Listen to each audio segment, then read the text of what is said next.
ሰላም ምሳኹም ዘለኹ ስብሃት ላቤ ካብ ውዳበ ሃገረ ሓማሴን ኣጋዝያን እምበኣርከስ ሎም መዓልቲ ሒዘልኩም መፅአ ዘለኹ መደብ ኣብ ኤርትራ ወደባት ህዝቢ መን እዩ ትብል ኣርእስቲያ ዘላትኒ ወይ ኣብ ሃገረ ሓማሴን ወደባት ህዝቢ መን እዩ ዝብል ኣርእስቲ ዘለኒ ቅድሚኡ ግን ስለምንታይ እዛ ቴሌቪዥን ሃገረ ሓማሴን ክትበሃል ተደልዩ ከምኡውን ብቆንዱ ዕላማ ቴሌቪዥን ሃገረ ሓማሴን እንታይ ንምርግጋፅ እዩ እዚአን ክልቲአን ቅድሚ ናብ መደበይ ብእታወይ ከነፅረኒ መጀመርያ ንመላእ ህዝቢ ትግርኛ ዮሃና ክብሎ ደልዩ ደጋጊመ ኣብ ታሪክ ናይ ህዝቢ ትግርኛ እታ ናይ ፈለማ ግዜ ወይ እታ ናይ ፈለማ ቴሌቪዥን ተፈኒያ ስራሓ ጀሚራ ዘላ እዛ ቴሌቪዥን ሃገረ ሓማሴን እያ። እዛ ቴሌቪዥን ሃገረ ሓማሴን ንናይ ባህሊ ትግርኛ ንናይ እምነት ትግርኛ ንሕጊ እንዳባና ንዜማታትና እዚ ቅዱስ ያሬዳዊ ዜማና ከምኡውን እዚ ዓለማዊ ዜማና ንፊደላትና ንገዳማትና ንሕጊ እንዳባና ንመሬትና ንክብሪ ደቂ ኣንስትዮና ነዚ ኣብ መላእ ሃገር ዝሳቆ ዘሎ ህዝብና ድምፂ ንክትከውን እያ ብውግዕ ስራሓ ጀሚራ ዘላ ማለት እዩ። ስለዚ ብድጋሜ ዮሃና ንመላእ ህዝቢ ትግርኛ እንዳበልኩ ወይ መላእ ህዝቢ ሃገረ ሓማሴን እንዳበልኩ ዕላማ ቴሌቪዥን ሃገረ ሓማሴን ነቲ ብኣንድነታዊ ኢሳያስ ኣፈወርቂ ብልዕሊ ህዝብና ዝግበር ዘሎ ፅንተት ሓንሳብ እናሓዋሩ ንዕኡ መከተምታ ንምግባር ቀፂሉ እውን እቲ ኣብ ልዕሊ መሬትና ዝግበር ዘሎ ዕንወት ሃገርና ካብ ጫፍ ንጫፍ ምድረ በዳ ትኸውን ኣላ ከምኡውን ብምስምስ ምውፃእ ዕደና ብዝብል መሬትና ኣብ ዝተፈላለየ ቦታ መዓት ስሚ መዓት ኬሚካላት እንዳተደፍአ መሬትና ይብከልን ይብረዝን እዩ ዘሎ ብኡ መጠን ከዓ በቃ ዘራእቲ ድዩ ኣግራብ ድዩ ወሓይዝ ድዩ ኩሉ ናብ ምዕናው ወፂኢ ዝኸይድ ዘሎ ምክንያቱ እቲ ዕደና ብኣዝዮም መርዛማት ዝኾኑ ወይ ብጣዕሚ ቶክሲክ ዝኾኑ መርዛማት ዝኾኑ ኬሚካላት ከም በዓል ሲያናይድ ኤንድ ሜርኩሪ ዝበሃሉ ስሚ ጌርካ እዩ ዝወፅእ። ስለዚ እዚ ብፍላይ ኣብ ከባቢ ስመራ ኣብ ካርነሽም ኣብ በዓል ዓዲ ንፋስ ከምኡውን ምድሪ ዜን ባዶርሆ ከምኡውን ኣብ በዓል ድባሩባ ዝግበር ዘሎ ዕደና ሓንሳብ እናሓዋሩን ደው ኢሉ ካብ ብርሰትን ዕንወትን ንመፃውን ህዝብና ናብ ዘስካሕክሕናዩ ኣብቲ ከባቢ ኣብቲ ዕደና ዝግበሩ ዘሎ ቦታታት ዝውለዱ ቆልዑ ኣብ መፃኢ ኣዝዩ ሓደገኛ ዝኾነ ሳዕቤን ስለ ዝኸትል ኣብ ወሊድ ዝውለዱ ቆልዑ ዕውራት ድዮም ፀማማት ድዮም ናይ ሰብ ቅርፂ ዘይብሎም ደዋያት ሓንካሳት ኣዝዩ ዘፈንፍን ክትሪኦ ውላድካ ኮይኑ ከምኡ ዓይነት ፍጥረት ሒዙ ክውለድ ዝደሊ ሰብ የለን። ስለዚ እዚ ዕደና ኣብዚ ከባቢና ዘለዎ ሃገራት ኣብ ሱዳን ከምኡውን ኣብ ኢትዮጵያ ተደጋጋሚ ንሪኦ ስለ ዝኾነ ኣዝዩ ደስካሕካ ሓደገኛ ዝኾነ ሳዕቤን ስለ ዝኸትል እዚ ከዓ ሓንሳብ እናሓዋሩ ደው ኣቢልና ንህዝብና ናብቲ ሓረስታይ ንገድ ነጋዳይ ዝብል በትልሙድ ኣባህላ ወይ ህዝብናስ ናብ ዳግማይ ቁጠባ ኣትዩ ህይወቱ ዝመርሓሉ ኣገባብ ንምፍጣር እዩ ዕላማ ቴሌቪዥን ሃገረ ሓማሴን ብወግዕ ስራሓ ጀሚራ ዘላ ማለት እዩ። ካብ ዘሎ ሕሱም ናብራ ካብ ዘሎ ሕሱም ህይወት ብሰንኪ አንድነታዊ ዘይጠቅም ሓደ ድርባይ ጡስጡስ ኢሳያስ አፈወርቂ ዝብሎ አንድነታዊ ህዝብና ኩቱር ሽግርን ሓደጋን እዩ ዘሎ። ስለዚ ዕላማ ቴሌቪዥን ሃገረ ሓማሴን ነዚ ዝገልፆ ዘለኹ እንታይ ንምግባር ንምቅላዕ ወይ ከዓ ንኢሳያስ ኣሊኻስ ሓንሳብ እናሓዋሩን ህዝብና ኣብ ሰላምን ቅሳነትን ዝነብረሉ ካብ ተነፅሎ ወፂኡ ኣብ ሙሉእ ዓለምን ከም ኩሉ ብህዝቢ ዓለም ዘሎ እዛ 70-80 ዓመት ኣብዛ ዓለም ዝነብረ ሓፃር ዕድመ ኣስተማቒርዋ በቃ ቋንቋኡ ድዩ መንነቱ ድዩ ታሪኹ ድዩ ዛንትኡ ድዩ ሃይማኖቱ ድዩ ክብርታቱ ድዩ ናብ ደቁን ኣስጊሩ ከዓ ናብቲ ናይ ዘለዓለም ህይወት ዝሓልፈሉ መንገዲ ምፍጣሪ ማለት እዩ። ስለዚ ከምዚ እንዳበልኩ ናብ መደበይ ከኣቱ ስለዚ ምሳኹም ዘለኹ ብድጋሚ ስብሃት ላብ ወዲ ካርነሽሜ መደብ ክብረት ትጀምር ኣላ باركس نايلومي أرستي كمتي أمئتو زبولكو أب إيرترا وي أب حجر حماسين ودبات حزب منيت بلا أرستي أزلاتني قدمنا بتار استمئتوي جن إذا حزب تقرينيا نشحات عمتات أبزا مريت حجر حماسين وي أبزا حج زلا إيرترا كموين أبز السفيح مريت نيرت حجر حماسين زبهل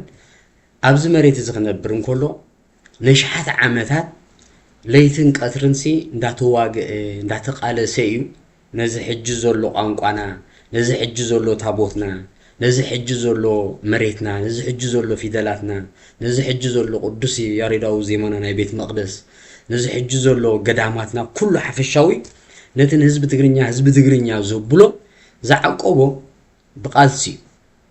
በቃ ወራራት ድሕል ወራራት ቱርኩይ ተደጋጋሚ ግዜ መጽዩ በቃ ይተሰዓርና አይመስለምና ቱርክ ከመስልመና ይዝመጽ ነይሩ በቃ በሰይፍን በጉራዴን ከአ ቶም ሽዑዝ ነበሩ አቦታት ኩሳዱ እንዳቦታቱ እግሩ እንዳቆራርጹ ታትካአሎም ገይሮ አጽሚሐማ ማለት ይታ ዝኑለ ዘለና መንነትና ዲ ታቦትና ዲ ቋንቋና ዲ ሕግ እንዳባና ዲ ወዘተ ኩሉ አቀበ ማጽኒሐሙ ቀጽሉ ዝመጽ ተደጋጋሚ ወራራት ናይ ግብጽ ነይሩ ግብጽውና ተፈላለየ ጊዜ በቃ ደመኛ ጸላትና ህዝብ ትግርኛ ግብጽ በቃ ከሙስሊሙ ናስ ደይጎበሩ ወየለን በቃ ካብዝ ገማግም ባህሩን ዝነበርናዮ ስልጣንን ገለን ፈጢርና ኣብዝ ገማግም ባህር ዝነበሩ ነበርና ቀስ በቀስ ምስ ማዓት ወራራት ናብዙ ጎቦታት ገጽና እንዳተሰብሰብና መጽና ምክንያቱ ታቦትና ዲዩ ዝሁሉ ማዓት ቅዱስ መጽሐፍትና ዲዩ ዘይማታትና ዲዩ ኩሉ ትትሕስቶና ዝነበረ ናይ ህዝብ ትግርኛ ንመዕቃብ ናብ ጎቦታት ብምምጻእ አው ገዳማት ብምስራሕ نت خبرتاتنا نت مننتنا عقيبو ماصنيهمو مالتي بدحريون محمد جرانز بلو وكيل ناي تركي وي ناي اوتومان امباير بسودان غيرو بإثيوبيا غيرو كساب دبارو بابصيحو ازناي محمد جران ورارات ازي دسك حق حونتاتي نيرو مع تبحغوتات مع كهنات مع اديتات تنسات دسك حق بقى نغري فصيمو موداتو ግን تزلاتهم غيرهم كاسعيرهم منعو اي مسلمنا بقى زحجي صواعلو زلخو ازي خبو زغونشم سبحات لا ابزلشم سغاب حجلو تسفاطين زبل حفته ميكائيل دبل حدغو زبل معاتاشماتنا باعصير خبوراشماتناس سغاب حج مسانا لو زغا معات واغا تخفيلو زتعقبي قصيلو زناي مهديس نيرو بزنا اندمص نسون معات عنوت اوري نسون اي سعرنا كن مسلم اي كالنان سغاب حجي تابوتنا ديو ቋንቋና ዲዩ ዜማና ዲዩ ሕግ እንዳባና ዲዩ ወገዕና ዲዩ መንነትና ዲዩ ባህልና ዲዩ ሲ ስጋብ ሕጅ ምሳናል ስለዚህ ህዝብ ትግርኛ ካብ ጥንት ጥቅምት ትሒዙስ ናቱ ቃል ስንታይ ነይሩ ንዝብል ምዝር እስታይ ዝኸይ ሕቶ ዋንነትን መንነትን ምዕቃብ ወይት ዋንነቱን መንነቱን ንምዕቃብ ለይትን ቀትርን ዝገብሮ ቃልሲ ወይ ኩናት ዲዩ ገለዲዩ ተገዲዱ ዝኣትዎ በቃ ነቱ መንነትን ነቱ ዋንነትን ምዕቃብ ኣብ ታሪኹ ህዝብ ትግርኛ ነዛ ሃገር ዙ ወሪሩ ከም ሃይማኖቱ ከደርዕ ዲዩ ቋንቋ ንሓደ ሰብ ከተዛረብ ክብል ዲዩ ዝገበሮ ዝኾነ ይኹን ወራራት ሃሊ ነይሩና ይፈልጥ እንትርፎ ንዓና ከመስልሙና ዲዮም ገለ ክገብሩና ዲዮም ማዓታ ልዕሊ ሽሕንገለን ዓመታት ኣብ ወራራት ኢና ጸኒሕና ማለት እዩ ኣብ መወዳእቱውን እዛ ድርባይ ጀብሃ بግብጽ ዲዩ ብስዑድያ ዲዩ በዘን ሃገራት ዕራብ ማዓት ሓገዝ ተገይርላኻ ንሳውን እዛ ኤርትራ እስላማዊት ሸርዓዊት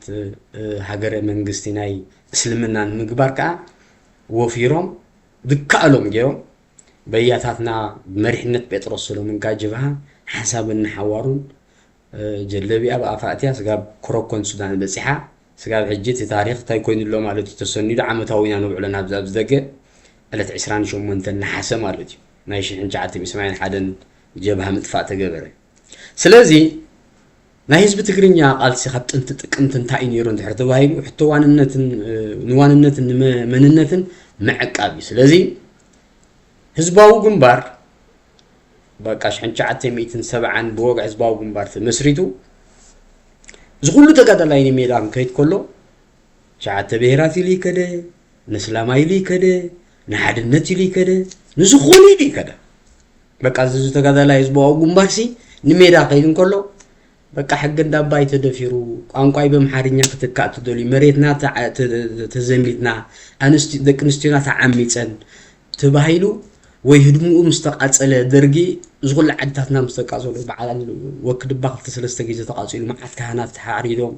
ወላ ዝኻርነሽ ማዓት ተቃጺሉ ብሙሉ ዝዓድታት ናይ ትግርኛ ደርጊ ዲ ሃይለ ስላሴ ዲ ክዕንወን ከቃጽሎን ቋንቁ ከጥፍእን መንነቱ ከጥፍእን ዝበለ እዩ ዝغل ተጋዳላ ህዝባው ግንባር ወይ ዝغل መንእሰይ ትግርኛ ወደ 15 ወደ 16 ዓመት ከማይኒ ሜዳ ተፈሰሰ መንነቱን ዋንነቱን ንምዕቃብ በቃ ወላ ሜዳ ዝድረፍ ነበር ድርፍ እንተሪኢኻዮ ኤርትራዊት ባርነት ድሓንኩኒ ክቡር መንነተይ ዝሕደክኒ ዝብል በቃ ሃፍቶም በየነ መጺጽ እሱ ያናውስ ዝገብሮ ነበር ማዓት ቪድዮ ሎ በብዋን ሆኖም ጸይና ካልኡን ወላ በዓል ታንኪ ብርክት ታንኪ መሬት እንዳበላ ብስምዕ ዝደርፎ ድርፍ አቦይ መሬተይ ገል እንዳበሉ ዝደርፎ ድርፍ بزي مريس كبرت كم زي اللي بقى بزي حق ندبخ خبرت كم زي اللي بزي عدخ خبرت كم زي اللي بزي دك نستيخ خبرت كم زي اللي بزي هيمانوت كخبرت كم زي اللي بزي تابوت كخبرت كم زي اللي يتدي نشع ولدو نميدا زخدمبر نسلام دو ولا نشعت بيرادو نحد النود بهال صنصواي ناي زرسح غبرو سدوم إساس نخوم إلي زغدا تقاطع لا يله سلازي يزباو جنبر زغلو مسواء تخفيلو سنكيلو خب حدا جزا شوعة شمونته سنكيلون تسوين زالو لونت هجر حماسين أركبنا خبكة تحنتي زي تملست حطه تريف الله الساقة الساقين هذا الساقان تايا حطه واننت المننت ناي تملسنا بيرترا زي هجر سناي مني سلازم نبتر استيك منسي إرترا أب إرترا ودبات حزبي مني وي أب هجر حماسين ودبات حزبي مني تبل حطه على الله ويار استيزلني سلازي أب إرترا أتو أنكو ودبات حزبي بجاك حزب تقرنيا كالو ودبات حزبي ويابزا هجر حماسين إذا تقرنيا إذا تقرن تريكوينو كالو ودبات تبال حزبي يلا أب إرترا كم تقدمه ولو صنعه كاب قداماي كفلي سقاب عامشاي كفلي زولو بفلا يبزناتو يولدو زولو من إسي أب كباب 35 عدم بتصح زولو 9 عدم استولده أما بقى بيت تمرت استمهرنا يو هيستوري وي تاريخ بقى بزي حج ساعات كونكا خطريو سباي كونكا حلفنت تسمعكا مصعدقها مصاو ولدታት ክትሓስብ መጀመርካ ሽግርና እንታዩ ጠንቅ ሽግርና እንታዩ ምስበልካ እቲ ዝሕዝን ነገር ኣነ ከም ዝባሃት ላ በቃ ዝውግህን ነገር እንተልዩ እዛ ኤርትራስ ደቀባታ ናራን ኩና ማን እዩ ዝባሃል ሂስትሪ ወይ ታሪክ ተማሂረ ያዓቢ ሕጂ ከትካ ምስራዓኻዮ እንድሰም ሳኣኸልካ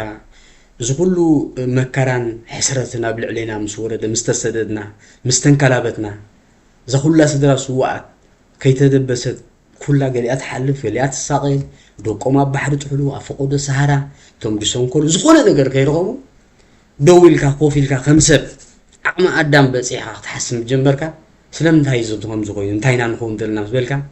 ጠንቂ ሽግር ዝመፅእ ሕቶ ዋንነት መንነትን ስለዘይተመለሰ ስለዚ ኣማ ባእታ ቤት ትምህርቲ ወይ ኣብ ኤሌመንታሪ ዝተምሃርናዮ ናራን ኩናማን ዝበሃሉ ህዝቢ ደቀባት እዮም ተባሂሉ እንታይ ጭብጥ ከዓ ኣይንገር ሕጂ ናይ በሓቂ ናራን ኩናማን ኣብ ባሮንቱ ዲ ወይ ኣብ ጋሽባርካ ዲ ዋት ኤቨር ሓንቲ መሽረፈት 100 ዓመት ገበረት ንዛንታ የለ በቀድኹነ ቅርስሲ 100 ዓመት ዝገበረት ናራዲዮ ኩናማዲዮ ወደባት ተብሎ ዝኾነ ጭብጥ የለ الجبز دقة كباب شومون تشعز أخلو بزي أمريكا كنا مالو بقى خمسين إحنا بزي على السوشيال ميديا ننطفو وتصال نقالوسون على 10 عامات بزعبة منتنا وأنا مين إحنا بقى زومنا راقنا ما قابز لو واحد خلت تصير في الله كنا ما شومون تشعلو نحنا سكاب بني الجيرنا ينا مسينا قلي كابدو بأفريقيا ينا بكابدو السودان ينا مسينا قلي يمزو ولا تي ودبات بالكالسي انتهي مخانو ترجم يفضون مغنيات تودبات بالكال بقانقوانا يبقانقوا تقرينيا حجت تحزن بقى زبزعد ما يزولو سبسي نحسوت زانتا نحسوت تاريخ تماهيرو بقى أمور وتبالاشيو اتهاجر زا إرترا زا هاجر حماسين ناتو خمزي كونو تزفلت نيرو حج بغالا أزار 4 እዚ ትግርኛ ሳብ ኤርትራ ብዛሃገረ ሓማሴን ስደተኛ እዩ ዝበሃል ነይሩ ምክንያቱ ናራን ኩናማ እንደቀባት እዮም ተባሂልካ ስኻ ከበይ መጽኻ ማለት እንታዋይኻ ኣብ ዝሃገረ ሓማሴን ሲ እንታይ ናትካ ጭብጢ ወይ ከበይ ናይ መሬት ኢኻ መጽ ስለዚ በኋላ አዘራርባ እዚ ህዝብ ትግርኛ ወይ እዚ ህዝብ ግእሲ ስደተኛ እዩ ኢሉ ኢሳያስ እንታይ ጌርና ሚሂርና ወይ ኢሚንና ለዚ ንሕና ከአብ ዝደገ ተወዲብና በቃ እዚ ህዝብ ትግርኛ ናቱ ቤተ መዘክር ወይ ናቱ አርካይቭ በቃ ገዳማትናን ቤተ መቅደስናን ታውት ህዝቢና ታሪኽና እንታዩ ካበይ መጽና ናበይ ቅጽና ንኸይዳለናስ ቤተ ክህነትና ኮፍ አቢሉ ማዕጭብጥታት ይሕዝዎ ስለዚ ኣብዛ ኤርትራ ኣብዛ ሃገር ሓማሴን በጀካ ዝትግረን ትግርኛን ካልኡ ወደባት ኣይኮነ እዞም ናይ ትግረ ኸማን ድሕረ ክሞጽ ስለዚ እቶም ሸሞንተ ቀቢላታት ካብ ካልእ አፍሪካውያን ሃገራት ዘሎ ኣብ ዝቐርና አፍሪካ ከባቢ ዘሎ ናብ ኤርትራ ካብኦን መጽኦም ወይ ናብ ሃገር ሓማሴንሲ ገሊኦም ካብ ሱዳን ገሊኦም ካብ ሶማል ገሊኦም ካብ ኢትዮጵያ ገሊኦም ካብ ግብጺ ገሊኦም ካብ ሱዑድያ ዝመጽ በባሓደ ክመጽኦም ስለዚ እዞም ካልኦት ሸሞንተ ቀቢላታት ካብ ካልእ ከባቢታት አፍሪካ መጽኦም ኣብ መሬት ኤርትራ ወይ ኣብ ሃገር ሓማሴን ዝሰፈሩ እዮም ሰፋሪ ናሮኦም ዲዮም ኩናሙኦም ዲዮም ራሻይዶኦም ዲዮም ቢልዮኖኦም ዲዮም ኩሉ ህዝቢ ኤርትራ ዘሎ ሕብረተሰብ ስደተኛ ከማን ኣይኮነን ሰፋራ እዩ ምክንያቱ ሓደ ህዝቢ ወደባት ድበሃልን ስደተኛ ዝበሃልን ሰፋራይ ዝበሃልን ነናቱ መግለጽ ይዘሉ ስለዚ ትኡንኮ ወደባት ኣብዛ ኤርትራ እዚ ትግርኛን እዚ ትግረን ትግረ ግእዛዊ ሕብረተሰብ ድሕረ ክመጽት ናቶም ድሕረ ባይታ ወይ ትሕጅ ዘለዎ ስለዚ ዞም ኣብ ኤርትራ ዘሎ እንዳውን ቀቢላውን ቅርጽ ዘሎ ሶፋሮ ዳእምበር ደቀባት ከም ዘይኮኑ ብጭብጥን መርትዖን እንዳ ገለጽና ይሆን ከይድና ማለት እዚ ንብሎ ዘለና ድማ ካብ ዜሮ ብምግብጋዝ ዘይኮነ እቲ እንኮ ወደባት ናይ ትግርኛ ዘረጋግጽ ኹል ጭብጢ ስለ ዘሎ ናብቲ ጭብጥና ከይድና ማለት ኣብ ኤርትራ ከም አዱሊስ ኣብነት ስልጣን ናይ አዱሊስ ኣብ ባጽዕ ዘሎ ተዛዓቤት ናይ ቀደም ጥንታዊት አዱሊስ ከተማና ኣብኡ ዘሎ ቅርስታት ወይ ተፋሒሩ ዝወጽእ ኩሉ ብዛዕባ ትግርኛ እዩ ናይ ቤት መቅደስና መሳሪሒታት ናይ ትግርኛ መሳሪሒታት ናይ ህዝበ ግእዝ መሳሪሒታት እንተደይ ኮይኑ ኣብኡ ናይ ሓደ ቀቢላ ድዩ ናይ ሓደ ሳሆ ድዩ ናይ ሓደ ዓፋር ድዩ ወይ ናይ ሓደ ብሌን ድዩ ናይ ሓደ ገለ ድዩ ዝርከብ ነገር እዩ ሕጂ አዱሊስ ከዓ ቅድሚ 3000 ዓመት 4000 ዓመት ዝነበረ ስልጣን ኢና ሕጂ ዝረሳ ኢሳያስ ናራውን ኩናማን ዝበሃሉ ካብ ደቡብ ሱዳን ዶ ብኒል ጌሮም ዝመጹ ህዝቢ ደቀባት የሚዲ የሚሄሮን የሚሄርና ብፍላይ ነዞም ድሕርና ጽነት ተወለ ዛዕበና ማለት እዩ ዝተወለናን ዝተማሃርና ሕጂ እቶም እኹላት ጭብጥ ብዛሃገረ ሓማሴን ወይ ኣብዛ ኤርትራ ዘሎ አዱሊስ ሓደሎ ሰንበር ዝኸባቢ ስመራ ሓደ አቦና ወይ ሓደ ያና ተመራማሪ ናይ ስነ ቁዕታ ምስ ማና ኪዳን ዝገበሮ ኢንተርቪው ነይሩ ናይ ሎሚ ዓመትን ገለን ኣብዚ ሶሻል ሚዲያ ኣብዚ ደገ ብዙሕ ግዜ ንጉስኩሰሉ ነርና ንህዝብና ንንቃሓል ነርና ኣብዚ ከባቢ ስመራ ጥራይሲ ቅድሚ 800 ዓመት 1000 ዓመት ዝነበረ ናይ ትሽዑ ዝነበረ ዓድታት ብታሕቲ ተደፊኒ እዩ ዘሎ ብዝስ መዓት ተኣምር መዓት ዝኾነ ጥንታዊ ቅርስታት እዩ ዘሎ ይዛረብ ነይሩ ካልእ ቋሓይቶ እዚ ቋሓይቶ ከስከሳ መጠራ ያሓ ማያድራሻ ኣኽሱም ዝኣመሰሉ ቦታት ኣለዉ ብኳዓት ዝተረኽቡ ድማ እቲ ኣሰራቶም መጽናዕቶም እውን ከም ዝተረጋገጸ ኩሎም ምስቲ ናይ ሕጂ መንነት ህዝቢ ትግርኛ ጥራይ ዝተኣሳሰር እዮም ወላ ንባዕላታ ናይ ዝጥስጡስ ኢሳያስ አፈወርቂ ዛ ቴሌቪዥን ኤርትራ ትበሃል ኣብኡ ከምጽዎ ከለዉ ዳርጋ ኩሉ ሰቢሩ እዩ እቲ ኣብ ኤርትራ ዘሎ ተኳዒቱ ዝወጽእ ስነ ፍልጠታዊ መንገዲ ዝርከብ ዘሎ ጥንታዊ ዝኾነ ንብረታት ብሙሉኡ ንህዝቢ ትግርኛ ጥራይ ዝውክል እቲ ንህዝቢ ትግርኛ ዝውክል ወይ ንህዝቢ ህዝቢ ግእዝ ዝውክል ከዓ ብሙሉኡ ምስ ቤተ መቅደሱ ድዩ ምስ ታቦትና ዝተኣሳሰር ምስቲ ሽዑ ንገብሮ ዝነበርና ናይ ቁጠባዊ ትሕዝቶ ኣካይዳ ወይ ምስቲ ሽዑ ዝነበረ ኣነባብራና ምስ ልብስና ምስቲ ኩሉ ንሕና ከም ህዝቢ ትግርኛ ንነብሮ ዝነበረ ኣነባብራ ንሱ ዝተሓሓስ ጥራዩ اتي بچبط زرقب زلو كعتا مالوتي سلازي اذن بعلو حدنت حزب تگرينيا ودبات مخانو ابزا مريت نلعلي 4000 عامات ካብ ወለዶ ድሕር ወለዶ ካብ ወለዶ ድሕር ወለዶ እንዳተረከበ ስጋብ ሕጅ ዘሎ ማለት እዩ ኩሎም እቶም ብስነ ኩዕታ ዝተረኸቡ ጭብጥታት ወይ ሓድግታት ካብዞም ቦታታት እዚኦም ዝተረኸበ ብቋንቋ ግዕዝ ተጻሕፉ ተረኺቡ ዘሎ ልዕሊ 2000 ዓመት ዕድመ ዘሎ ሓድግታት ተረኺቦም ኣሎ እዚ ኣብዚ ናይ በዓል ኣዱሊስ ኣብ ዝተፈላለዩ ውሽጢ ኤርትራ ብዛ ውሽጢ ሃገር ሓማሲን ዝቋዓድ ዘሎ ዝርከብ ዘሎ بقانق أجلس ترخبه صحف السقاء بقانق أجلس تصحيف تحت ترغيبه ناينا رأيك بلا كازغل سبيل وين عفاريق بلا كازغل سبيل وين يكون ماي نايرا شايداي ناي بلينيم إلو من كازغل سبيل لم بقانق أنا يتصحيف ذول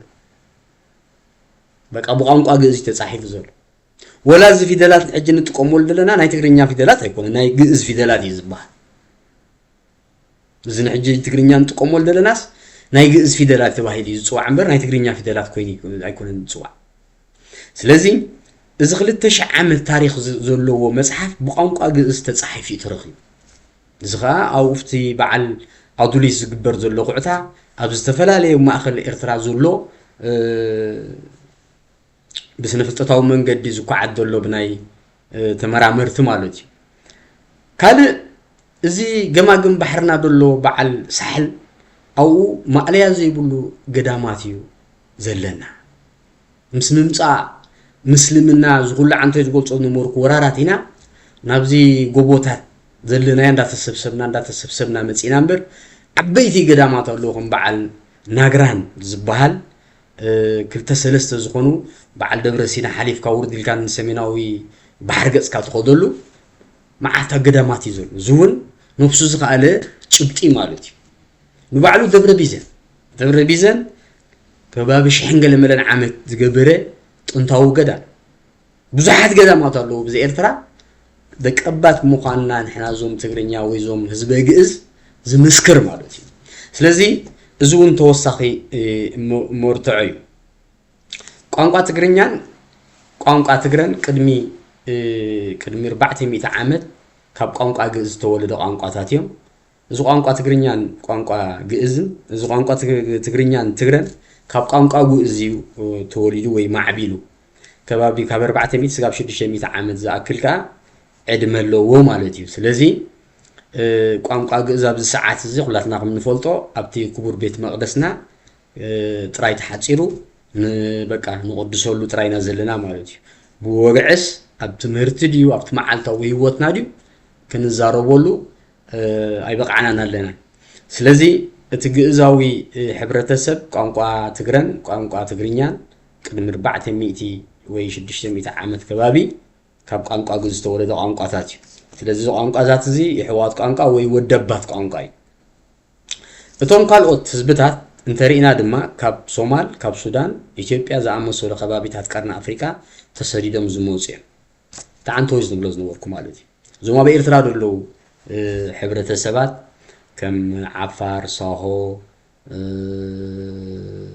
بقى عفار صاونسي كاب صومالي متي عفار صاهو كاب صومالي متيوم ولا تقانقو من دحر داري خايو just similar يمسو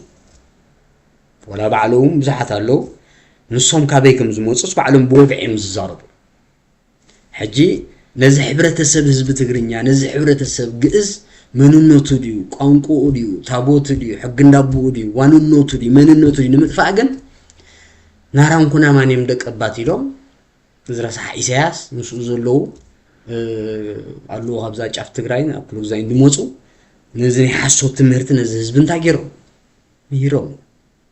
ዝኻ ነትኒ አንድነት ዕላማኦም ታይኒ ምግባሪ ንምጥጣሕ ምክንያቱ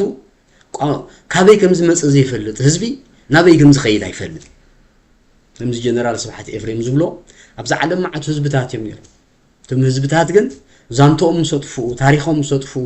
ናይ መስተ ናይ ጓይላ ናይ ዳንኬራ ምስኮኑ نيروم تباهيلهم زطفو معات حزبታት እዮም ዘለው ሕጂ ኢሳያስ ካዛ አንድነታዊ ከምኡ ይሪ ይኸጥፋና ፈቲን በቃ ነዝብ ዝዕናተይ ዕድመ ዘሎ መንእሰይሲ ታሪኹ ከም ዘይፈልጥ ካበይ ከም ዝመጽ ከም ዘይፈልጥ እንታይ ድሕር ባይቱ እንታይ መንነቱ እንታይ ቋንቋ እንታይ ዝታቦትና እንታይ ስፍልስፋና ሰብ ከም ዘይፈልጥ ዝመእሰይ ከም ዘይፈልጥ ጌርካ ናራን ኩና ማንዶ ወላ ግልዶ ደቀባት የሚልካስ እንታይ ንምግባር ንዓና ኣብ ህልዋሰ ወይ ኣብ ድንቁርና እቲኻ ንምጥፋይ ካልእ ኩናማ ካብ ተፋሰስ ኒል ዝመፁ ኮይኖም እቲ ቋንቋኦም ድማ ካብ ምዕራብ ኒላዊ ጉጅለ ቤተሰብ ቋንቋ ዝምደብ እዚ ድማ ምስ ኣብ ሱዳን ጫድን ኢትዮጵያን ዝርከቡ ቋንቋታት ዝመሳሰል ሕጂ ወላ እንድሕር ዳሪና ናይሎቲክ ኩሸቲክ ሰሜቲክ ዝበሃል ሕብረተሰባዊ ናይ ቋንቋ ምምስሳል ዘለዎ ሕብረተሰብ ኣሎ በኤርትራ ካብኦም ዞም ኩናማ ናራን ናይሎቲክ እዮም ካብ ሱዳን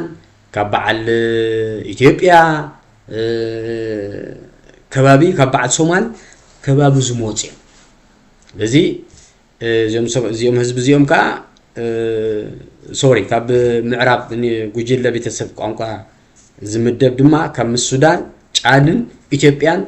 ዝዛረቡ ቋንቋታት ዝመሳሰሉ ማለት እዩ ከም ዝቀዲም ዝብልኮ ግን ዞም ዓፋር ሙሳውን ከዓ ካብ ሶማልያ መፅኦም ስለዚ እቲ ኣብ ኤርትራ ዘሎ ሕብረተሰብ ካበይ ከም ዝመፀ ንጹር እዩ ባዕሉ ንፈልጠይ ካበይ ከም ዝመፀስ ኣብ ዝደገ ማዓት ምስጢር የለን ኣብ ዝደገ ከማ ኣብ ኤርትራ መን ካበይ መፅኡ እንታይ መንነተይ እንታይ ገለ መለልካ ምዝራብ ወይ ከም ዝምሕታት ዳርጋ የቅትል እዩ ምክንያቱ ኢሳያስ ነቲ ትግርኛ ክትደንቁሮ እንትኾንካ ንሕና ሓደይና ዶ ቻዕተ ብሄራት ኢና ዶ ሓድነት ዶ ገለ ዝበሃል ፅንፅዋ ያለው ወይ ፅላለ ከምኡ ጌሩ ነቲ ህዝቢ እንታይ ክገብሮ ፈቲኑ ቅርፂ ከትዕዞ ኣብ ዝደገ ግን ከምኡ ዘየለን ሰብ ከም ድላይ ዝዛረብ ከም ድላይ ሓሳቡ ገልጽ መንዩ ታዋዩ ካበይ መፅኡ ናበይ ይኸይድ ኣሎ እንታይ ዛንቱ እንታይ ቋንቋ እንታይ መንነቱ እንታይ ይሕጉ ብወግዕስ ሁሉ ፈሊጥ እዩ ማለት እዩ ካልእ ናራ ድማ ቋንቋኦም ካብ ኒሎ ሰሃራ ቤተሰብ ቋንቋ ዝምደብ ኮይኑ መበቆሎም ድማ ካብ ላዕለዋይ ኒል ሱዳን እዩ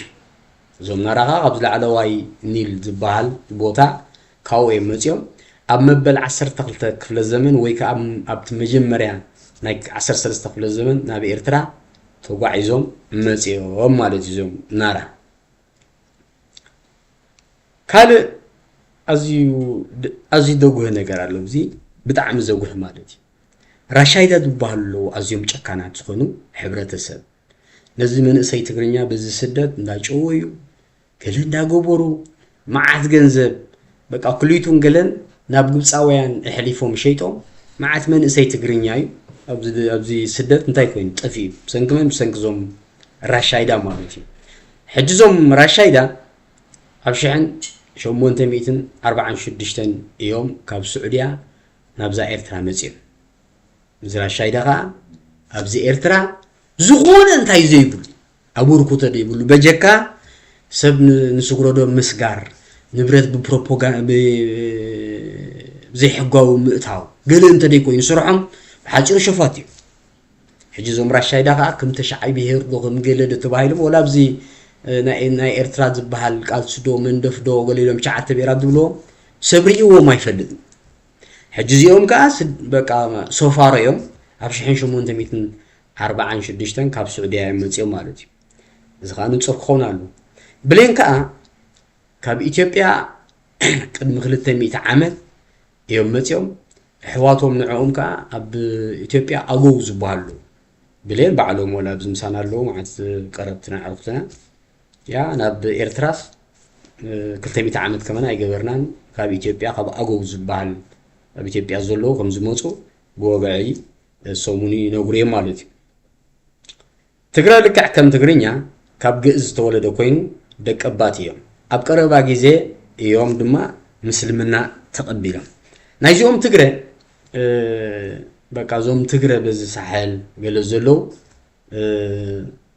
ክልተ ትግረ እዮም ዳርጋ ሕጂ ኮይኖም ዘለው እቲኦም ሓደ ትግረ ግብፂ በቃ ተደጋጋሚ ወራራ ዝገብሮ ዝነበረ ግብፂ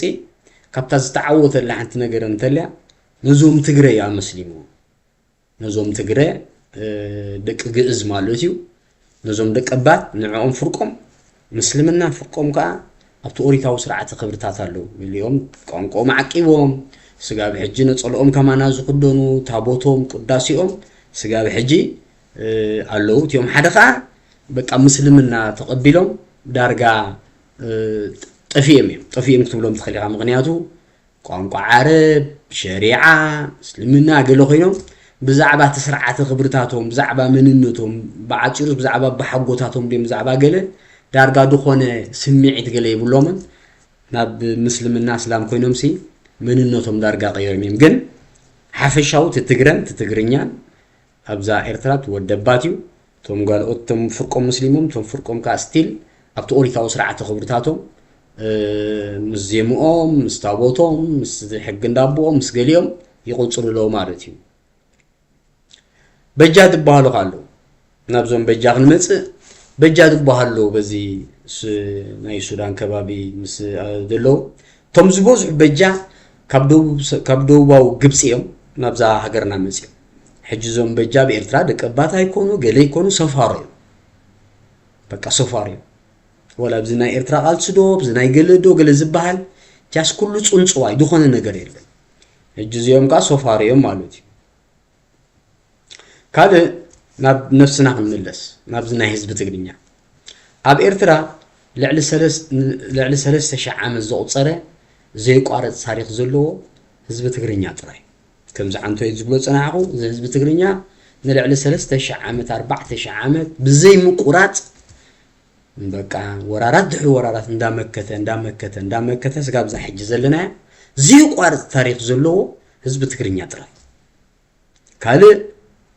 በቃ ብዚ ኤርትራ እዚ ንሕና እስላሚና ንሕና ገለ ዝብሎ ካብ 1941 ተሓልፍ ታሪክ ዝኾነ ነገር የለን ኣብዚ ኤርትራ በቃ ካብዛ 1941 ሲ ካብ ግዜ እንግሊዝ ንድሕሪት ሓሊፍ ደላ ኮይነ ጥልያን ምስከደስ በቃ ካብ 1941 ስጋብ ዛ ሕጂ ዘለና እንተደይ ኮይና ቅድሚኡ ዝኾነ ታሪክ ኣብ ኤርትራ ዘለዎ ብፅሑፍ ድዩ ብዛንታ ድዩ بزخون نجار ولا حد لما بيجي كذا تقرينيا ها كم زعنتو يا قدي ما قبل سنة عوض أنتوا هزبيو سلطان هزبيو بهرز بهالهزبي تقرينيا تراي إذا خال هزبي جن بقى باي ذا واي بأفريقيا هو بعد شيء إذا أكل قانقاتات هلو كابزير بعد شيء قانقاتات أنتوا أنكو ناتو زصحف فيدل زلو تقرينيا تراي هزبي جز تراي كله عندهم قبيلون قرصو زلو ولا حنت سلطان زي يقول حزبي كان لكعيو ناتو نعوز ملكت ناتو كبر زغنا مننت قانقو ديو ባህሉ ዲገለሎ ከምዚ ናይ ህዝብ ትግርኛ ዝጽሓፍ ቋንቋ ዲዩ ናቱ ዜማ ዲዩ ናቱ ሕግ ዲዩ ናቱ ስርዓት ዲዩ ዓዲ ፈጢሩ ስርዓት ፈጢሩ ቃውማ ፈጢሩ ነሽሓት ዓመት ብዘይ ምቁራጽ ኣዝዩ ስልጡን ዝኾነ ምሕደራ ፈጢሩ ወይ ሸውዓተ ወለዶ ቆፂርካ ንኸማካ ትግርኛ ኣይትፈልጥ ኣይጥይቃ ጥራይ በቲ ስርዓተ ክብርታት እንታይ ትገብር ትዋሰብ ትግርኛ ማለት ሲ ደምን ስጋን ኣይኮነን ትግርኛ ማለት ዓሌት ኣይኮነን ትግርኛ ማለት በቃ ስልጣን እዩ ወይ ካ ስርዓተ ክብርታት ትግርኛ ማለት ሕግ እንዳባ ማለት እዩ ቋንቋ ማለት እዩ ፊደላት ማለት እዩ ወይ እዚ ቅዱስ ያሬዳዊ ዜማና ማለት እዩ ወይ ካ እዚ ሸውዓተ ወለዶ ቆፂርካ ምምርዓው ማለት እዩ ሕጂ ሸውዓተ ወለዶ ቆፂርካ ምምርዓው ማለት ካ ዓጽምን ደምን ከይተሓትት ማለት ብዘይቡ ንሕና ኦሪታውያን ህዝቢና ወላ መጽሓፍናስ ዘመትካ ክትምርዖ ኣይኮነንሲ ሸውዓተ ወለዶ ቆፂርካ ከም ትምርዖ እንታይ ዝገብረና ዝእዝዘና ስለዚ ህዝቢ ትግርኛ ንሽሓት ዓመት ዘይተባተኸ ታይ ዘለዎ እዩ ማለት እዩ ታሪኽ ዘለዎ እዩ ትዝቅጽል እንታይ ንሽሓት ዓመታት አንጻር ዝተፈላለዩ ወራራት እንዳምከነ ዝመፀ ህዝቢ ትግርኛ ጥራይ ኣብ 7ይ ክፍለ ዘመን ምስ አንጻር ሳሳናይት ዝበሃል ወይ ፋርስ ዛ ሕጂ ኢራን ትበሃል ደላ ኣብ የመን ምሳና ተዋጊኦም ነይሮም ኣብ ተቀደም የመን ወላ ዝጫፍ ደቡብ የመን ገለ ምሳና ሁሉ ማለት እዩ ኣብ መግዛእቲ ኣብ ግዛኣት ሃገር ሓማሴን ኩሉ ወይ ኣብ ግዛኣት ኣዝያን ኩሉ ወይ ኣብ ግዛኣት ምድረ ባሕርን ኩሉ ፋርስ እዛ ሕጂ ኢራን ደላ ምስልምና ምስተቀበለት መጽኦም ንዓናው ንሶም ዳርጋ ማዓት ኩናት ገይሮም ወዳእቱ ግን ተሳዒሮም ከይዶም ማለት እዩ እዚ ኣብ 7ይ ክፍለ ዘመን ኣብ 16 ክፍለ ዘመን ዝተጻሕፈ ብቋንቋ ትግርኛ ሕግ እንዳባ ዝበሃል ካና ህዝብ ትግርኛ ሕጂ እዚ ሕግ እንዳባ ዳርጋ ኣብ ዓለም እቲ መጀመርያ ሕግ ዝጻሕፈ ህዝብ ኢልና ክንዛረበሉ ንኽእልና ምክንያቱ قدمش 600 عامت 500 عامت يو زوم أبوتاتنا حق تصحيفهم حق تصحفوا قلوا ثم أبوتاتنا باي ذا واي إذا حق ندابافتي مأتوي ختم بقول لك عزيزة دنقي تسنو لبونو ديو بتفلسفنو ديو تحسابو ديو تركقتو ديو تعمي كاوم ولادهم مخانكا وي ناتهم حرق ولدتات مخانكاس عزيزة قرأ سلازي أفتي مأتو قبر نايت حق ندابانا دارقات حق ندابا خبابا حمشتميتن سوسان قلن زاكل قص ألو أب تقدماي قص زلو كاب حدث قاب شوعته ويسقاب شعته زلو تقدميت انت أتبل قدميتي طبب فرحة إغزابيرا أتبل حقن هزبي يتصنع يبل حق مالت اتين نقوسن نموكاننتن هزبن مس إغزابير زي السمامع نهزب بسلام من نابري عبر دي ازلو عبناغري قبلو بقيس كأنتاي لو تصحيف له اسمه حق وهاب رديت ابل تبايب تصحيف له حجي إذا حق ندابانا حدا خفتي بقانقانا أب 16 تقبل الزمن بقانقا تقرينيا يتصحيفو بزحات فلسفات هالو انتاي يقولوا كسمعون كلها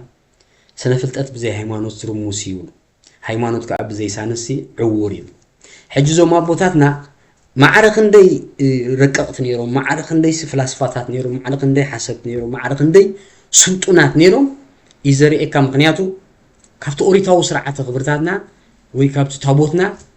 درجه 85 كميتسي كوي تصعيف زي حق ندبانا حجي نتي فلسفنا نتي فلطات وي نتي ساينساو فلطاتن نتي هيمانوتن اوهايدوم نسنو لبونهم اوهايدوم حق صحيف حجي زي حق ندابا مالت كاني قطباون بوليتيكاون محبرسب غير حزب تግርኛ نلعل 600 عامت كم حدرنا صنيح سغاب زي حجي نزي حق ازيو زراسح إسياس متيو أو زحجز نايدو حراتي ناي قدمي دو قد تباهلو إذا حج نري أزلنا سب باريا خوينو بزي حق بزي سرعات أفقدو ما أسرتي أفقد جدد أبدس كحنا برازنا برزلو ما حزبنا حق ندابا كله كحزبسي نفس وقف عدي بك أنا تحق له حق ندابا له وي نفس كرنشنا تحق ندابا له دنبزانا تحق ندابا له شو عتعنسبنا تحق ندابا له أسحرتنا تحق ندابا له دقتشمنا تحق ندابا له شمزيانا تحق له قحينا تحق ندابا له تهزب تقرنياس تعدون بعلانا تهدو بالله بدي فقدو مريت كم دول لا يوسد سبيل ويبدي فقدو سقيلو جزاه هدمو دسرع يال مغنياتو سلطنات حزبيو بقبا بقى جزات ماسح توهب بوفراجيو عد سر حالكا قرات توهب كم سبك حريسكا تنبر تمرعو تزمت بقى تعد تقصلا تهاجر تقصلا تخبرتها تقصل تمننا تقصل حجز حق ندابانا ازي سلطون بقى بعالم سي ناي مجمره حق تباهيلو كمان ريكوغنايز كغبر زغبو حقي حجب زحب بحدا اندنتاو زي ربح حدا طسطس ود 8 عامت إسياس تقول وقم بقى حقنا توقعيفو سرعاتنا توقعيفو كل بتنتني سلازي حدا خفت دقبات زبلنا كان لعل 600 عام زغده كاز قانقانا ويز حق ندابانا مالتي كاد ابزغ نصر زلو حدا عب ነገር አለ እሱ ካንታዩ ቋንቋ ዓረብ አብዛ ምድረ ቅዱሳን ምድረ ታቦት ሀገር ሐማሴን ወደባት አይኮነን ስደተኛ ቋንቋ ዓረብ አብ ሱዑዲያ ጥራይ ወደባት አብዛ ኤርትራ ቋንቋ ዓረብ ስደተኛ በቃ አብዛ ኤርትራ ሲ ቋንቋ ዓረብ ወደባት ሙኻኑ ዘረጋግጽ ክንድ ፍራ አድሩ ተቆውን ጭብጡዲ ሞርቶዑዲ ስጋብ ሕጂል የለ ولا بيرترا عنق عرب تزارو زوم كاب سعودية زموت ونبلوم تصنعنا بشحن شمون تميت 46 رشايدة زوم رشايدة خاب بيرترا أبي بوتا 5 قموت سبا يفلد حساب دنكر يصنعوا حساب تسري يصنعوا السودان وقودو ولا حنت انتهي بلو بقى افتا هاجر سوق نقول كتوني بلو سلازي زوق عنق عرب أبزا هاجر نبزا مدر قدسان مدر تابوت مدر فلسفنا سدتنياي عنق عرب سبق أبزا إرترا دخول انتايو تقالق تشيلو زريو انتايو ابي ارترا دما قانقا ግዕዝ እንታቦትን ቶም ደቀባት ዝኾኑ እዮም ማለት زوانقانا زوانقا جئز وي زوانقا تግርኛ وي زوانقا ትግረ እቲኦም ዚኦም ደቀባት እዩ ታቦትና ካብ ዝኾነ የቱም ቦታ ወይ ካብ ዝኾነ ካልእ ቦታ ኣይመጸናትና እዩ ምሳናሲ ንልዕሊ 4000 ዓመት ይኸይድ ዘሎ ታቦትና በቃናትና ፍልስፍና ናትና ስነ ልቦና ካብ ደገ ይመጽ ወላ ካብ እስራኤል ይመጽ ካብ ገለ ይመጽ ልዕሊ 4000 ዓመት 3000 ዓመት ምሳኻ እንደጸኒዑ ካብ ዝመጽ ዶ ካብ ዝመጽ ይኽብለካ ዝኽእል ኣካል ናትና ፍልስፍና بتوسخي ودباونت نرجعوا دما انتهى له أكادنا أنا بقى زوريتها وسرعة خبرتنا زكادنا نسألنا إجت أبابنا ناديتنا لوج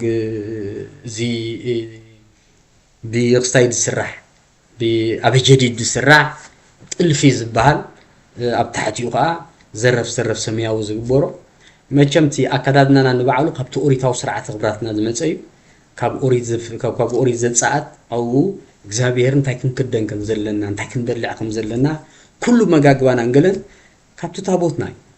ንሕና ጥንታውያን ህዝቢና ስቂልና ሃንደበት ኣብ ሃጓፍ ወይ ሃንደበት ትማል ዝተፈጠርና ህዝቢ ይኮና በቃ ናትናስ ንጹር ዝኾነ እንታይ ዘለና ታሪኽን ዛንታን ይዘሉ በቃ ሕሉፍ ዘይብሉ ካ መጻ ይብሉ ሕጂ ንሕና ሕሉፍ ኣለና መጻ ኣለና ሁሉውን ኣለና ስለዚህ ሓደ ከዳድና ናሉ خلاي كاني ሃይማኖትና ወይ ስርዓተ خبرتنا ዝታቦትና በቃ ዝታቦትና ዓበት መጽ ታቦት ዓድና ተባሂሉ ወጪው ብቅዳስን ብሽብሸባን እንታይ ግበር خبر ዝኻ ንልዕሊ 3000 4000 ዓመት ኣብ ዝመሬትና እንዳኣመንና ሒዝና ዝቀይድ ዘለና ታቦትና ወላ ጸላእ መጽስ ካህናትና ታቦትና ሒዞም እንታይ ዝገብሩ እዮም ንመሬቶምን ንርስቶምን እንታይ ዝገብሩ ንርስቲ ዋጋ አላንስቲ ይባል በቃ መሬት ካን አብሰበይት ካን ድመጸካስ በቃ خصاب ዚኻ ትወጥኩ ከምዛ አይነት ህዝቢና ነርና ካል አሳዓና ዝኹዳ ናይ ትግርኛ ካናይ ጥንቲ በቃ ኣብዚ መሬትናስ ናይ ጥንቲ ናትና ስርዓተ خبرታት ባህሊ አመጋግባና በቃ ዝመጋግባና ካ ዝኾነ ህዝቢ ኣብ ውሽጢ ኤርትራ ምናልባሽ ኣብዚ ውሽጢ 30 ዓመት ምዝረሳ ኢሳያስ በቃ ቻዓተ ብሄራዶ ሓድነት ደጎሊል ነዚ ህዝቢ ብትንትን ምሰበሎ ምናልባሽ ናትና መጋግባ ለሚዶም ኮኑ ኮለም ጸገም ይብሉን ግን ከምዚ ናይ ህዝቢ ትግርኛ መጋግባ ዝምገብ የለን አመጋግባ ክንብል ከለናስ ስርዓት አለው ማአዲ ማነር ቴብል ዝባል ወይ ዝማአዲ ንብሎ በቃ ማአዲ ብሽሞንተ ሰባት በቃ ከቢባ እትንሽተይ ይሕጽብ አቦይ ባርኽ كل من الناس سرعة الله أو زانتات المهار فقرة المهار تاريخ المهار أجباب هيمانو ثقات المهار أما جاجبا ما لسه سقيل هم خلاص ترايكم ولا بخنديات سبع تخاخم تبلع زبمولو سبع تخاخم ديت حسي بقول سرعة جل وين ما جاجبانا لذا زقا أوريتاوين سرعة خبط أوريتاو سرعة خبرتاتنا حدا انتايو أما جاجبانا حجي نزب مرأيون زويز بتكرنيا أبزا إرترا ويبزا حجر حماسين ودبات مخانوز مسكر بوت حكي مالتي قال اتي كدانا مسناي ايهودن مس كودا يا ازي كودا ناتنا مسناي ايهود كودا يمساسلي يعني ولا سرع يقول له غير يمنيره دارغا خوليلو كمزناتنا عينت ساعه ساعتين مسعسعهم شبشب عينت بقى كودا كبيبو يمسعسعو قال كتشاب مبلع دما مستوى عربن ايهودن مساسلنا زي ولا اسرائيل كله خانه غباب شو من تعمت اسرائيل غيره منصومي ونسرح نيره بعل قጫ ዝባሃላሎ ምንዝን احنا قጫ قጭቂጭና ንበልዑስም ካቆም قጫ قጭቂጭ ንበልዑ ብርኩታ ወዘተ ምንሶም ዘማሳስል አለና ምስቶም ምዕራብ አይሁድ የማሳስለናይ ማለት ነው ስለዚህ እተአከዳድናና ድማ ነጸላ ምምስሳል ምስ አዕራብን አይሁድን በተዛማዲ የማሳስሊ ማለት ነው ተኻለን ንሪኦ ነጥብ እንታዩ ታቦትና ወይዚ 10 ትእዛዛት ወይዚ ኦሪታዊ ትሕዝቶ ዘለዎ ኮይኑ ዝድማ ምስትናይ ማእከላይ ምብራቅ ኦሪታዊ ፍልስፍና ዝማሳሰል ናይ ህዝቢ ትግርኛ ወደበታውነት ዝያዳ ንምርግጋት ዝገልጽ እዩ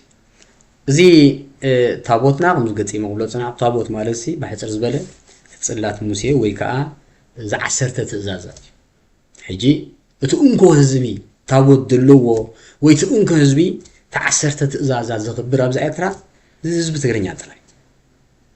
ንቀቢላ ይምልከት ንስላማይ ይምልከት ንናራዶ ንናማዶ ንገለዶ ንዝኾነ ዘይምልከቶ ናይ ወይኑ ስልጣን ናቱ ታቦት ናቱ ሕጊ ናቱ ትእዛዝ ዘለዎ ህዝቢ ትግርኛ ጥራይ ወይዚ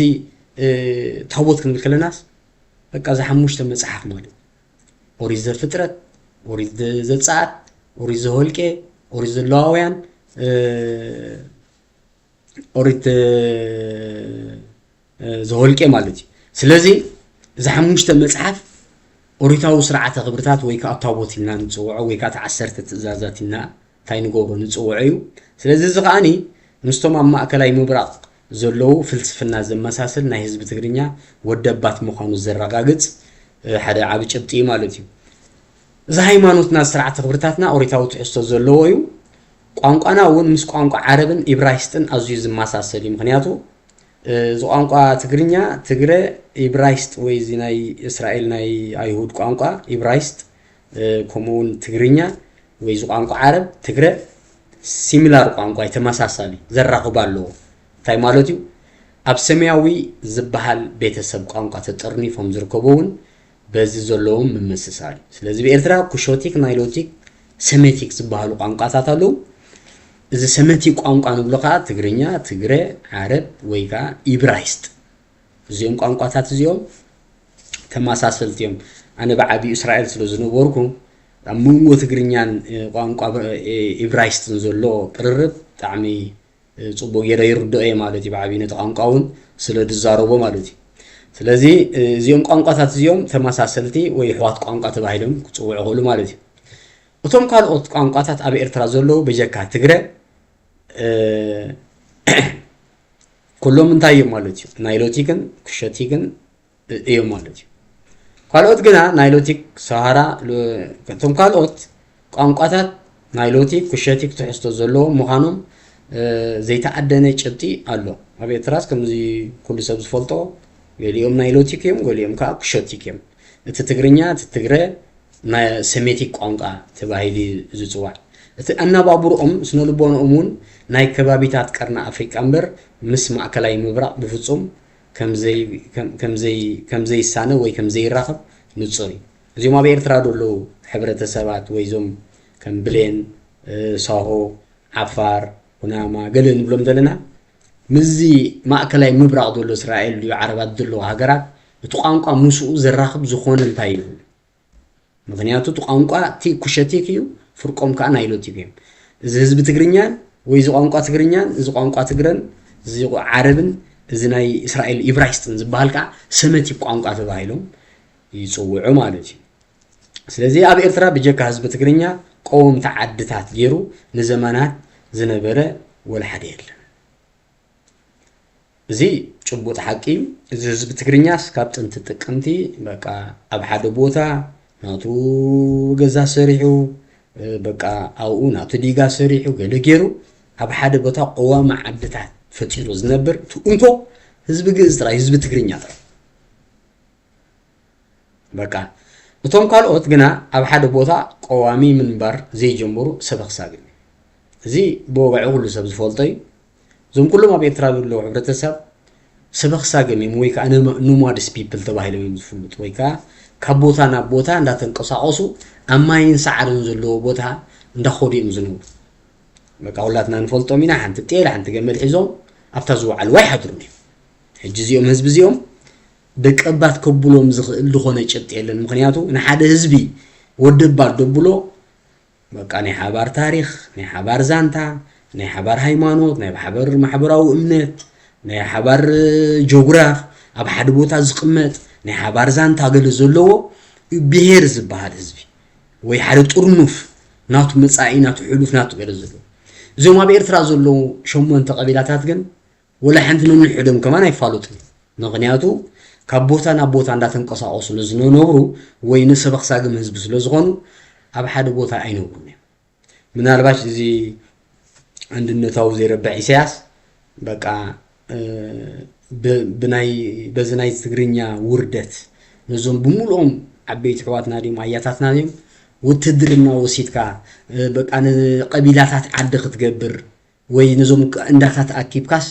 عد ክትሰርሓሎም ገለ ክገብሩሎም ዝዝሓለፈ 25 ዓመት ሰብ ኣውዩ ዕድመ ንእስነቱ ወዲ በቃ ቴሌቪዥን አብዛና ኢሳያስ ቴሌቪዥን ቲቪ ሬት ባል ለይትን ቀትርና ንሬና 10 ተክላ በቃ ሓንቲ ኣጉዶ 10 ኪሎ ሜትር ርሒቃ እንተላት ሓንቲ ኣጉዶ ቃቁም 10 ኪሎ ሜትር ርሒቃ ደላ ምክንያቱ ማሕበራዊ እምነት ሆነ ይብሉ ሕጂ ነዚኦም እዩ እዚ ዝረሳሕ ኢሳያስ ኣኪቡ ዓዲ ክገብር ገለ ክገብር ማይክስ ክገብረሎም ኤሌክትሪክ ክገብረሎም ሕክምና ክገብር ረብሪቡ ሕጂ ንሶም ካትናቶም ኣቃውማት ናቶም ተፈጥሮ በቃ እግዚአብሔር ስቆም ይሪ ይፈጥሩ ካብ ቦታ ናብ ቦታ እንዳተንቀሳቀሱ ይምዝሉ ወይ እትናቶም ኣቃውማት እንዳውን ቀቢላውን ቅርጺ ኮም ይዘፍቅ ካብ ቦታ ናብ ቦታ እንዳተንቀሳቀስካ ዝህዝብ ትግርኛ ግን ሱልጣን ሕብረተሰብ እዩ ነሽሓት ዓመታት በቃ ከወልዱና ወልዶ እንዳ ማዕበለ عدتات فطيرو قانقا فطيرو حقب صحيفو زيما فطيرو عد فطيرو قطبا فطيروس ولا مس ግብጽ ዲዩ مس ፐርሺያ ዲዮም ዘም ሕጂ ኢራን ደሎ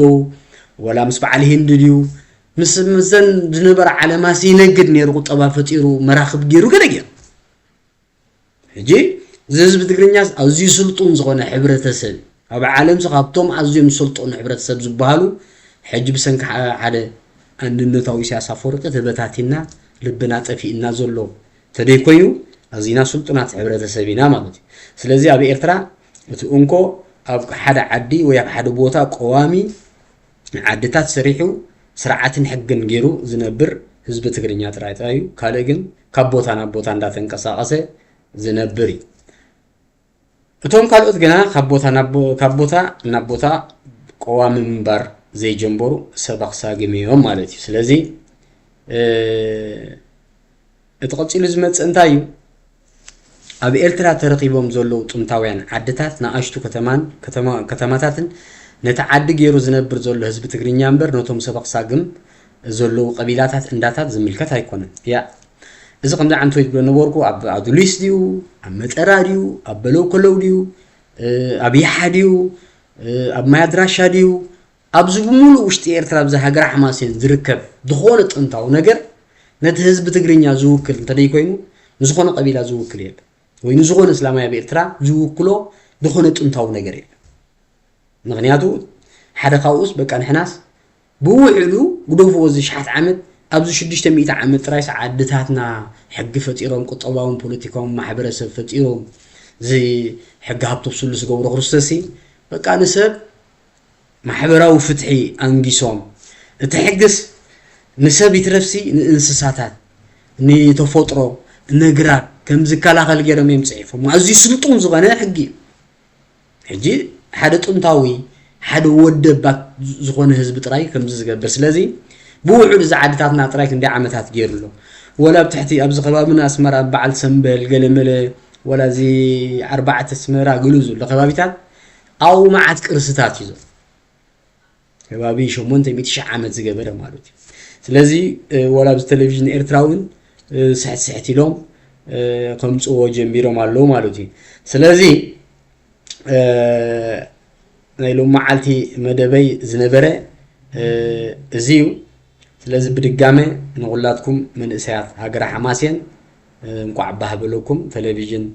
ሃገር ሓማሴን ነቲ መጻኢና ኣዝዩ ብሩህ ክኸውን ቁጠባ ክንፈጥር ምዘን ዝማዕበለ ሃገራት ተሰሪዕና ህዝብና መሰረታዊ ዝኾኑ ቀረባት ሲኢሉ ዘሎ ንዕኡ ክንቅርብ ካብዚ ዘሎ መዓት ተስካዕከ ሕማማት ክናገፍ ባዕቢኡ እዚ ኣብ ኤርትራ ዘሎ ድኽነት ክገላገል ብዝኾነ ድኽነት በዓለገይ ንድኽነት ዝረሳሕ ኢሳያስ ከም ጭውነት ድኽነተይ ጭውነተይ ዶ ብቁራስ ባንዶ ገለዶ ፍቅር እንተሊዶ ከምዝዶ ክነብር ንኽእሊና ገለ ዝበሃል በቃ ናይ ሓሶት ፍልስፍና ኣሎ ናይ ባዕቂ ግን ድኽነት በዓለገይ በቃ ድኽነት ደኻታ ስለ ዝኾንና ኢና ተሰዲድና ፋሕብትን ኢልና ገሊኡ ብእስራኤል ገሊኡ ኣብ ዓዲ ዕራብ ገሊኡ ኣብ ካናዳ ኣሜሪካ ገሊኡ ኣብ ኤውሮጳ ብትንትን ይብሎ ህዝቢ ትግርኛ ደኻታ ስለ ዝኾንና ብሰንኪ ኢሳያስ ስለ ዝደኸና ሕጂ ድኽነት ጭውነት አይኮን ድኽነት ሲ ንሽተይ ሞት ድኽነት ባዕለገይ ድኽነት ሰራቅ ገብረካ حساو جبركا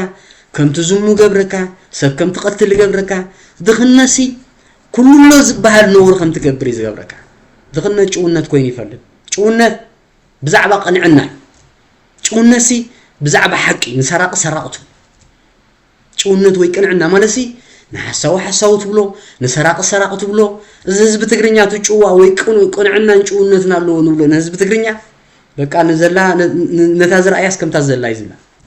بقى حماق تقبر انت ليكا تقدفات نور انت تقبر الله خير بك سقيلي كيد تقول نزل لك نوري تقول انا غير كتبقاش تقول انت تصنيح خايو سقيلي حلفني بقى تعاريقك قال مله كي تبقاسو سنتاي تبقاسو نوري باسيلو كدي فكاخي تعاريقك اخي حجي زي ጭውነት ወይ ቅንዕና ህዝብ ናስ ሰሉ ወዲቁ እንድሕር ጸኒሕ ወይ ባ ደይናተይ ديصبق يلو العيلنا بيوسط ناب ፖሊስ ናብ ጣብያ ዲና ገለውስ ሕጅዝ እንታይ ጭውነት ወይ ቅንዕና ይዝባል ድኽነት ግን ጭውነት ዲ ቅንዕና ዲ ኮይን ይፈልል ድኽነት ውርደት እዩ ስለዚህ ድኽናይና ሕክምና ይብላ መጓዓዝያ ይብላ ማይ ይብላ ኤሌክትሪክ ይብላ ዝኮነ ነገር ዘይብላ ሀገር ኮይና አይደላ ስለዚህ ድኽነት ባዕለገይ حجلو قال يوم ولا بز فيلم وبز قال دسرحو بقول راس بهاني جيركاس فقد اخوني دغه قلعه بفقر يعبن قلعه قጫን ጸባን قريبكا شاهين بانن قريبكا طعي مغبي ابلعيخا يقلعه دعبي بر سله دفقر كايو وين سبيت خاص لزفته خايا فقر سلازلك قلعه يعبني سريح قدمري اسكا انت دي مصي خاسي قلعه يعبني وي غزا خراي كفلني بفقري فقري أفتوشت حدار بحجرس فقر مكببار فقر اسم مكببار بر فقر لن دو خمز لن دو مسكور راس بان دو قال بخوم ودي سرحنا قري لازم زمن اسي هاجر حماسين زمن اسي تقرنيا كاب جمزة عينة رسح تحساس بان عايزو توستوس رسح عيساس وسينا دخلنا رسح كاب دخلنا كن قال تقينا كون قبر لنا نزرس عيساس وين يزول حجود 8 عامت كوينو سوري انداشن زغي ولا حنت انتايو من اسي كوينو غا كما ساسل يبلو بقى غومبه طلع زبل يبلنا ود 35 عامت انت خونكا من اسي خونكا ابوك حلافنت وسيلو نتني ندوقو دي نمنصاس انتاي تقبل يوحس حجز الحراصنت تولده من اسي يكونه من اسي بقى خب ود 10 شمنتو زغا ود 20 23 شيخ من سيتبا كاب 25 اندحر دلو فرق زمن غيركا اب 30 انت اتي خامو بقى ودي خال حجي دحرنا صنت تولدنا طراي دق 35 36 عامت كوينا حجي انا اشتي كنا حلافنت نسكمولو كل ነገር سي انتاي نغبرلي نوسنولي اذا هاجر انتاي كتكون الله كمي كتكون الله حقاديو سرعة خبرتات هادي مننت هادي قنقو هادي ناي منياسي نحنا هنا كنا نوصور زلنا وي نلوط دي نغلا كاب زخونه هاجر مصيو لوط زمصالكا لوطي بقلصم كاتراي دمص لوط سي بصعري بسرح تراي دمص نزخ دمبرص كبلنا يبول زمن اسيات هاجر حماسين اب سراوي دلكم ديكم ابزهلكم هلو دمبرص كبلكم يبول إسياس مسر 4 ترايو اب سلطان كوينو نزي حزبي بشرحن بتنكل بمفرح بمغعبع انتري كوينو إسياس كم زنزاربو زلنا امصيو كومو غديو يغب يرت الو كومو غوت ايكل إسياس اب صلما ترايو نبر زخر بقى نت هاجر عصيخا انصيلكا ادكيخا بدون قرنا بغير انتري كوينو إسياس ولا حنت عقميو تكون عقميو زراويت كاسراويت ناي بقاوسي حوبنا ديو لقحتنناتيو حواتنا مسدوقو عدتاتنا يتسراو حجي سياس ولا بزما اكل هاجر حماسين دخونو محبراو سرتيو سياس كابتن بيني مزيو كاب تግራይ مزيو حاجوس كشا كاب عدواي مزيو كاب خصمي مزيو كلهم تمسو زلوسي كاب تግራይ مزيو ابزوشت هاجر حماسين دخونو محبراو سرتيو حجي زمن إسي هاجر حماسين شت إلو بقى تخجبرالو نزي تستوس إسياس عليناسي مسعينا بعلنا ترينا تخون قوزلنا كنو حسزل سلازي زودا بهاجر حماسين أجازيان مقصل تازبوا وجنبار ومقصل تانا يزي ناي 3,14 عامل 3,14 عام زغرنا يزانتا مقصل فينا تقرينيا عليه تايكونه ولا عصمي يكونه قال يكون تقرينيا سلطاني كتقرينيا أبسرعة خبرتها ترينا نعم أبز قانقا تقرينيا أب حق ندابا أبز زيماتاتنا أب فيدلاتنا أبز قداماتنا بك أبز تابوتنا أونا نعم نسبسي بحرب قبرتين مزنو بقى نريم بسنا لبونو ترينا نريم ببهلون بخبرتاتون بتمنون نطو تريخ تعير لذلك نحنا تقرينيا نحنا ستقرينيا مس قبيلادو مس اسلاندو مس قلدو حد الندو حتى بهيرات دو قله we don't care نحنا تقرينيا نحنا ست انتاوين حزبي نشحات عامد ابزا هاجر مسواعت دحو مسواعتي ولودو دحو ولودو اندا صنتي نزي سمي سبحات لا ابز بلدلو سم نزي معاتنا يتقرينيا كبر اسمات عقيبهم زصنحو ابوتاتنا يمبح غوتاتنا حجي بحاله خب تنبيه اندمصه حدا رسح إسياس دبلو أب كمز درجة خنودق فتصوم قدس زقبولو من سيل نرجع أبز دقيقة زودا بهجر حماسين كلاتنا حوا حونتون من سيل عسرت عم توديبنا بقى منو كيبل الناس نزا إرترا كابشاف نشافا بقى كابشاف كأي بحري سجاب شافاسي حنت صدر غيقدفنا ناسي إلنا كتبنا كم يكونيو أبايتنا كم يكونيو نحرشنا كم يكون نحكمنا كم يكونيو صرغياتاتنا كما يكوني سئيلناس بمولو سئيلنا ودينا يانا نتيا بقى نزل تسطس إسياس أريناس أو عد أبي إرتراتنا غزابي يقصراح كما يكونكم يكوننا كنبي شعوعنا بقى خنوتو قبورين بقى أبزا عالم معات كإلاتا معات كليم زلو معات كإلاتا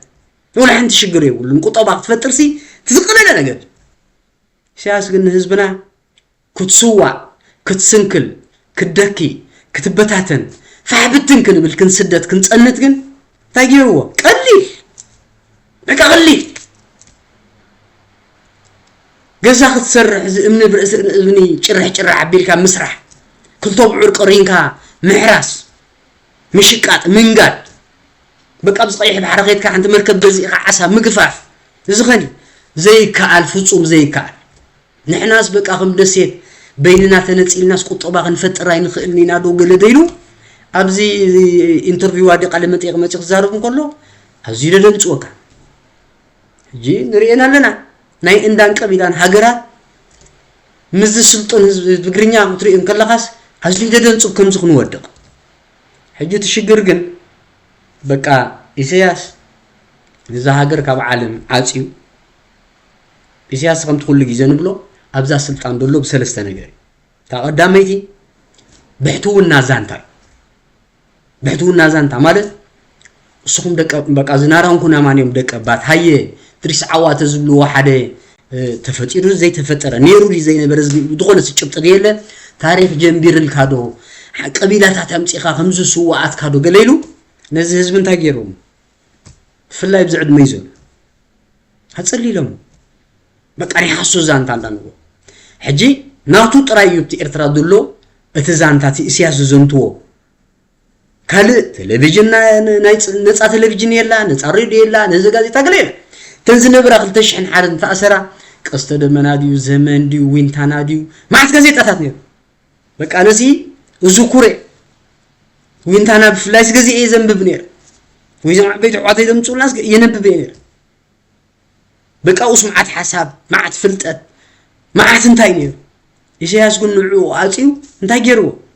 ناتو زانتا طراي مغنياتو إسياس نزا إرتراس كمي غيركا نابو إثيوبيا تملساي عدام ازخ تقبل تكون كا زانتا ناي تكرينيان تقبل لك كتدخمو لك حدا خاو ناران كنا ما ندقباتهم هيس تكرينيا سدتنيا بين مچ انت تبالكا تمحت طراي انتاي سدتنيا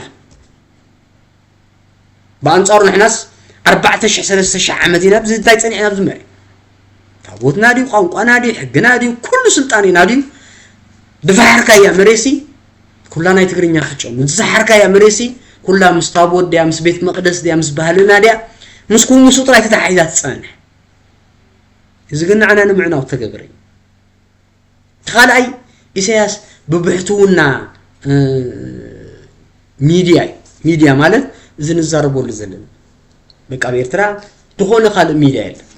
كل ميديا سلازيله أمارات يقولون حزبنا خسمع خالد حسب خسمع شجورون تايو إسياس لم تايب سلطان دول بخمي سلم تاي زت على ليتن قتلن سلم تايو وقعت صبحه كيناتن ورو كيناتن سبب زملكتون زي ملكتون كيناتن دعت وزطف نزبنا زنغرو سباي صنح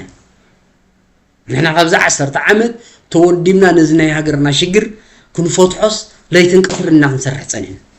حج داسواينا موداتو نافتنا موداتا معرف سلز بصحنا هاجرنا اتينا تسالساي إسياس بسلطان دول قاتنصلوي ايزوليشن ني إرتراس بقى خب عالم انصيلوا ابز دغه ابي هاجر كا إرتران تلكايو تاي مالت هاجر ديو تاي إرترا يفلطني ኢትዮጵያ ተልካየው ኩሉ ሰፈልጥ ሱዳን ተልካየው ኩሉ ሰብ ይስፈልጥ ሕጂ ማዕረከም ዚኒ ኤርትራን ታገይሩዋ ዓጪሲ ኣነንጽሉ ዋዕቂላው በዓፍራን ዓፍራ ኮይና ታገር ሕጂ ንሕና ዘነጽል ይብልና ገለይብልና ነዝረሳ ሕዚ አሊናሲ ሃገርና ተረኪብና ሓጽር ግዜ ታክንገብራይ كنا هانصاينا ني إرترا نقطة هانصات زقل بقى 400 عامات كمان حق صحيفو بقى طوباون بوليتيكون محبرسب غيروم عدتات فطيروم سيزبس بقى بسلام بقسانه حريسو نجيد بتشعو زبره نبابره زبنا بقى معات ولاد ولد قدبس 10 تقليز ولد يرزب معات بلا 10 تصمودي معارودي شوشايدي معات ميرو حج حزبنا دخا مدخ بعالم ست تزدحره تزدخي حزب غير ويسا تاسلو زغنا كاب عالم سلستنصلنا سلازي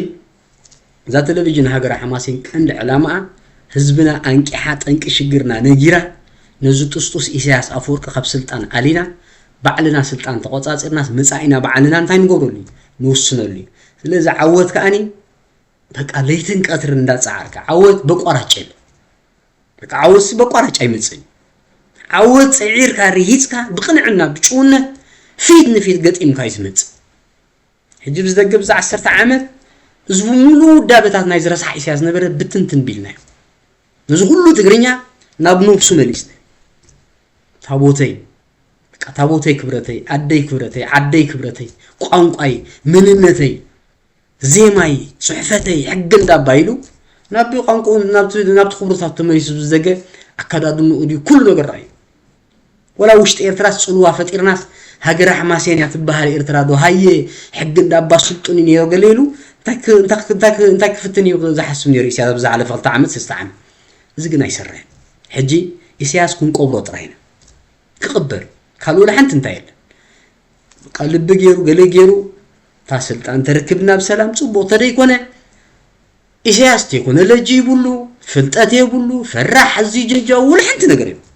أبزع عالم مع الدكتاتورات الزيم شكرات يوم قذافي نير زنا ليبيا قذافي أما هو تاخل بيميك بجاكم حاوخم من دين دابل بقى أن ليبيا مرحقن ما ينتقربه لتشن تقربه حكمنا نزو حرسادين بقى بليبيا زنبرس دسمبر قذاف زغورو لنبرس موداتو جن ديكتاتور مخانسو زي ترفو أفتي فنقتلو سساقيو ناي قبص رايو ناي قبص زنبرزي عرب سبرينز بحال منقصاص نبره نعبناي نزوم ديكتاتور ازور اب 10 شمون تمعلت يوري اب 10 شمون تمعلت اب غابيا ناي كلبتيم كافريدو بقى زغلو تانكلن بانكلن حيلن دبل نبره مس حزب زغطمه بخونه منግስት دي ولا ديكتاتور دي اب سلطان ايقو ناي يمن نيرو على عبد الله ديم غرز بلو بقى نعوخا بخران سيف رؤوس قراريصو ابتيت هدربيم بقى زيوم سي